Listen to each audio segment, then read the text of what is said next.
नमस्कार शेतकरी मित्रांनो, माझी शेती माझा अनुभव हा आपला 10 एकरचा संत्र्याचा बाग आहे आणि आता बऱ्यापैकी त्याची हार्वेस्टिंग पण झालेली आहे.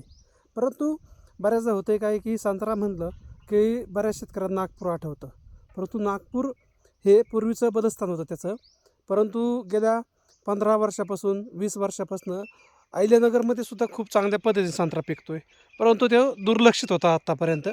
पण गेली 4-5 वर्षापासून संत्र्याचे वाढते बाजार, वाढत्या बागा आणि इथलं जे काय बदलतं हवामान असेल याचा चांगला परिणाम या संत्रा शेतीवर दिसून आला आणि त्यातून अनेक शेतकरी लखपती करोडपती व्हायला लागले. ह्या वर्षी तर असे काही शेतकरी आहे की एका वर्षामध्ये त्यांचे एका शेतकऱ्याची साधारणतः 12 एकर बाग होती आणि तो बाग त्यांनी साधारणतः 1,01,00,000 रुपयाला विकला गेला. म्हणजे अशा पद्धतीने ज्यावेळेस जेव्हा शेतकऱ्यांचे पैसे होणार आहेत त्यावेळेस शेतकरी समाधानी आणि सुखी म्हणून काम करणार आहे आणि शेतीकडे पाहण्याचा दृष्टिकोनसुद्धा त्याचा चांगला होऊ शकतो. परंतु बऱ्याच महाराष्ट्रातील शेतकऱ्यांचे फोन येत असतात माहितीसाठी आणि त्यावेळेस ते प्रश्न विचारत असतात की आमच्याकडे नागपुरी संत्र्याची झाडं आहेत किंवा नागपूरचा संत्रा म्हणजे काय असतो, कशा पद्धतीचा असतो, काय फरक असतो आणि तो जर फरक आपल्याला समजला नाही तर त्याचा पुढच्या ज्यावेळेस आपल्याला शेती करायची असेल किंवा ज्यावेळेस पीक घ्यायचं असेल त्यावेळेस मात्र आपल्याला त्या संबंधीचं माहिती शेतकऱ्यांपर्यंत पोहोचवता येत नाही. खरं तर नागपुरी संत्रा आणि अहिल्यानगरमध्ये संत्रा यामध्ये निश्चित फरक आपल्याला दिसून येतो आणि क्वालिटीमध्ये असेल, बागांमध्ये असेल, अंतरामध्ये असेल, सगळ्याच गोष्टीत विविधता आपल्याला दोन्ही बागेमध्ये दिसून येते. आता नागपुरी संत्र्यात जर विचार करायचा झाला आपल्याला तर साधारणतः नागपूरच्या भागामध्ये म्हणजे अमरावती असेल, काटोला असेल किंवा आसपासचा परिसर असेल त्या भागामध्ये जो काही बाग होतोय तो संपूर्ण रंगपूर या खुंटावरती होत असतो आणि रंगपूर खुंट, जंबिरी खुंट, ॲलिमो खुंट अशा वेगवेगळ्या प्रकारच्या खुंटावरती संत्रा मोसंबीची कलमे भरली जातात आणि त्याच्यापासून कलमं तयार केले जातात. खरं तर एकदम डीप सॉईल असेल, खोलवरची माती असेल त्यावेळेस मात्र आपल्याला रंगपूर खुंटाचा वापर करावा लागतो आणि त्या ठिकाणी त्याला त्या ठिकाणचं पोषक वातावरण ठरक असतं. परंतु अहिल्यानगर भागामध्ये जर रंगपूर खुंटावरती बाग असेल तर त्याची जी काही गुणवत्ता असेल किंवा बाग टिकण्याची क्षमता असेल ही मात्र आपल्याला कमी प्रमाणात दिसून येते आणि त्याचा पाहिजे तेवढा आपल्याला फायदा दिसून येत नाही. आता नागपुरी संत्र्याची साईजचा जर आपण विचार केला तर आपण नागपुरी संत्र्याची साईज जर पाहिली तर अगदी छोटी म्हणजे अगदी 100 ग्रॅमच्या आसपास दिसून येते. परंतु अहिल्यानगरमध्ये संत्र्याचा जर बाग पाहायचा झाला तर त्याची क्वालिटी मात्र जबरदस्त असते आणि ही त्याची साईज असू शकते. ही जर साईज पाहिली तर आत्ता 250-300 ग्रॅमचं माझ्या हातामध्ये हे फळ आहे. कारण की आता थोडंसं ऊन जास्त असल्यामुळे त्या फळाचा कलर पाहिजे तेवढा तुम्हाला दिसून येत नाही किंवा ते चमकते आपल्या व्हिडिओमध्ये. परंतु झाडाची क्वालिटी, फळाची क्वालिटी एवढी जबरदस्त आहे अहिल्यानगर भागातल्या परिसरामध्ये. अगदी माझ्याच बागेत नाही तर सगळ्या शेतकऱ्यांच्या बागेतील क्वालिटी अतिशय जबरदस्त आहे. साईज चांगली आहे, बागा खूप सुंदर आहेत आणि इथलं वातावरणसुद्धा तितकंच पोषक आहे. परंतु अहिल्यानगर भागामध्ये ज्या शेतकऱ्यांना लागवड करायची असेल संत्र्याची त्या शेतकऱ्यांनी मात्र निवड करताना आपल्याला साधारणतः जंबेरी खुंटावरील संत्र्याचीच निवड करावी.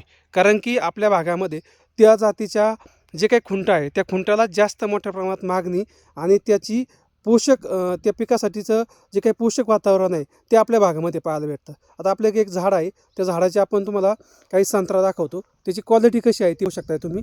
आता हे पाहू शकताय, आता हे थोडंसं उन्हाने सनबर्निंग झालेलं आहे त्याच्यामुळे तुम्हाला थोडंसं ते व्हिडिओमध्ये तेवढी क्वालिटी दिसणार नाही कारण की बऱ्यापैकी माझा माल तुटून गेलेला आहे आणि जो काय मागचा शिल्लक माल असेल तो आपल्याला झाडावर दिसतोय. परंतु फळाची जी काही शायनिंग असेल, चमक असेल, क्वालिटी असतील आणि सगळ्यात महत्त्वाचं म्हणजे साईजच्या बाबतीत अहिल्यानगरमधील जे काय भागातील जेवढा संत्रा असेल त्याची मात्र वेगळीच ओळख आहे आणि त्या साईजमुळंच आज इतर मार्केटमध्ये सुद्धा आपला संत्रा भाव खाऊन जातो आहे आणि क्वालिटी निघते. इथलं वातावरण असेल त्याला ते वातावरणसुद्धा तितकंच पोषक आणि तितकंच चांगलं दिसून येत आहे आणि त्याचा परिणाम म्हणून आता अहिल्यानगर भागातील शेतकऱ्यांमध्ये अतिशय चांगल्या पद्धतीचा संत्रा आपल्याला पाहायला भेटतो आहे आणि शेतकरीसुद्धा अतिशय चांगल्या पद्धतीने लागवड करतात.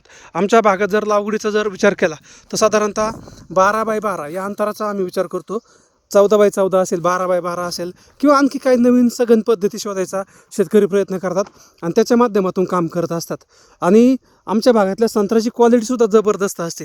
आता नागपूर भागात जर आपण चौकशी केली तर त्या भागामध्ये ते 16x16, 18x18, 20x20 या अंतरावरती संत्र्याची लागवड करतात. परंतु पूर्वीसारखी परिस्थिती राहिलेली नाही.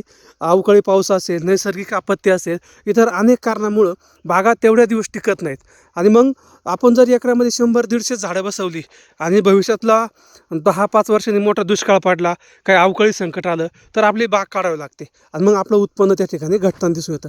परंतु झाडाची साधारणतः संख्या जर वाढली, म्हणजे आपली 12x12ची जी काही अंतर आहे ते आमच्या भागामध्ये अतिशय पोषक आणि चांगलं मानलं जातं आणि माल पण भरपूर निघतो आणि झाडांची संख्या पण चांगली असते. अगदी आमच्या भागामध्ये असे काही शेतकरी आहेत की एकरामध्ये साधारणतः 40 टनापर्यंतचं उत्पन्न काढलेलं आहे. आणि एवढं जर उत्पन्न निघलं तर निश्चितपणे संत्रा शेतीतून खूप चांगले पैसे भेटत असतात.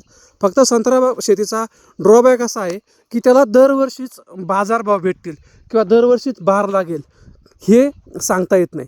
कारण की बऱ्यापैकी संत्रा शेती ही निसर्ग आधारित आहे. आपण कितीही त्याला फवाऱ्याचं नियोजन केलं, औषधांचं नियोजन केलं, काहीही गोष्टी केल्या आणि जर निसर्गाची साथ नसेल तर निश्चितपणे आलेला बारसुद्धा 100% गळण्याची शक्यता असते. अशा वेळेस मात्र आपल्याला जे काही नियोजन करायचं आहे ते फक्त 10% ठेवायचं आहे आणि बाकीचं 90% काम निसर्ग करत असतो. आणि त्या दृष्टीने जर आपण काम करत राहिलो तर निश्चितपणे आपल्याला त्याचा फायदा होऊ शकतो. आता ह्या ठिकाणी पाहिले तर संत्र्याची ही कच्चा संत्रा आहे तरी एवढी साईज आहे, 200-250 ग्रॅमची साईज आहे. त्याच्या आतमध्ये जर पाहिले एक फळे म्हणजे साईजच्या बाबतीत खूप चांगली कंडिशन आहे. मग त्याला मुंबई मार्केट असेल, पुणे मार्केट असेल किंवा इतर राज्यामध्ये सुद्धा जे काही व्यापारी माल पाठवतात त्यावेळेस आपल्याला अहिल्यानगरमधील संत्र्याचा पहिल्यांदा विचार केला जातो आणि नंतर इतर भागातील संत्र्यांचा विचार केला जातो. अगदी गुढीच्या बाबतीत सुद्धा ज्यावेळेस ऊन वाढेल, जसं ऊन वाढेल तस त्याची गुढीसुद्धा अतिशय सुंदर येत असते. मग याच्यातून आपल्याला असं सिद्ध नाही करायचं की नागपूरमधील संत्रा खराब आहे, कारण की तिथलं वातावरण आणि तिथली परिस्थितीसुद्धा खूप चांगली आहे, तिथल्या बागासुद्धा खूप चांगल्या आहेत. पण टनेजच्या बाबतीत आपल्या अहिल्यानगर भागात जे काही टनेज निघतं ते मात्र आपल्याला नागपूर भागातील संत्र्यामध्ये दिसून येत नाही. आणि त्याचा दुष्परिणाम असा दिसतो की त्या भागातील शेतकऱ्यांना पाहिजे तेवढं उत्पन्न आणि एकरी जेवढं उत्पन्न पाहिजे तेवढं भेटत नाही जेवढं अहिल्यानगर भागातील शेतकऱ्यांना भेटते. आजही असे काही शेतकरी आहेत की ज्यांचे अगदी 100-200 झाडं आहेत, परंतु 100 झाडामध्ये 10-10 लाख रुपयाचं उत्पन्न या संत्रा शेतीतून घेतलं आहे. कारण की संत्र्याचं वय पण तसं आहे 10 वर्ष, 12 वर्ष, 15 वर्ष. परंतु ज्या वेळेस तुम्ही क्वालिटी देताल त्यावेळेस मात्र आपल्याला चांगलं उत्पन्न भेटणार आहे आणि त्या पद्धतीने काम करणार आहोत. कारण की आपल्या अहिल्यानगर भागामध्ये रोगाचं प्रमाणसुद्धा तेवढं दिसून येत नाही. बाकी डिंक्याचं प्रमाणसुद्धा अतिशय कमी आहे. आणि जे काही इतर रोग असतात, जनरल मावा असेल, तुडतुडा असेल, थ्रिप्स असेल, याचंसुद्धा प्रमाण अगदी 50% कमी दिसतं नागपूरच्या भागापेक्षा. आणि आपल्याकडे कोळशीचा एक खूप मोठा प्रादुर्भाव होत असतो. परंतु आपल्या अहिल्यानगर भागातील संत्र्याचा जर आपण बारकाईने अभ्यास केला तर आपल्या भागामध्ये कुठल्याही प्रकारचा जास्त प्रमाणात कोळशी दिसून येत नाही कधीच, कारण की तो कोळशी आपल्याला त्या भागामध्ये जास्त दिसून येतो. परंतु तरीसुद्धा उत्पन्न घेत असताना आपल्याला व्यवस्थित नियोजन करणं फार गरजेचं असतं. आणि व्यवस्थित नियोजन जर केलं तर त्याचा फायदा आपल्याला होत असतो आणि त्याच्या माध्यमातून आपल्याला संत्रा शेती कशी चांगल्या पद्धतीने पिकवता येईल आणि कसं चांगलं उत्पन्न घेता येईल याकडे लक्ष देणं फार गरजेचं आहे. ज्या शेतकऱ्यांना आपल्याला अधिकची माहिती पाहिजे असेल त्यासाठी मात्र आपल्याला आपल्या फार्मला व्हिजिट करावं लागेल. आपलं farm Gunjal hitech farm and नर्सरीच्या माध्यमातून अनेक शेतकऱ्यांपर्यंत आपण माहिती देत असतो, पोचत असतो. त्यांना कशा पद्धतीने बाग लावायच्यात, कशा पद्धतीने उत्पन्न काढायचं आहे आणि काय अंतरावर लावायचं, या सगळ्या गोष्टींची माहिती आपण आपल्या फार्मवरती आल्यावर बऱ्याच शेतकऱ्यांना मार्गदर्शन करण्याचं काम करत असतो. फक्त संत्रा शेतीमध्येच नाही तर माझ्याकडे वेगवेगळ्या प्रकारच्या बागा आहेत. त्या बागांच्या माध्यमातून आपण त्या शेतकऱ्यांपर्यंत गायडन्स करतो आणि गायडन्सच्या माध्यमातून शेतकऱ्यांना चांगल्या फळबागा कशा पिकवता येईल यासाठी सहकार्य करत असतो. म्हणून ज्या शेतकऱ्यांना माहिती पाहिजे असेल त्या शेतकऱ्यांनी नक्कीच आपल्या फार्मला व्हिजिट करा आणि माहिती घ्या. ज्यांना लागवड करायची त्यांनी लागवड करा.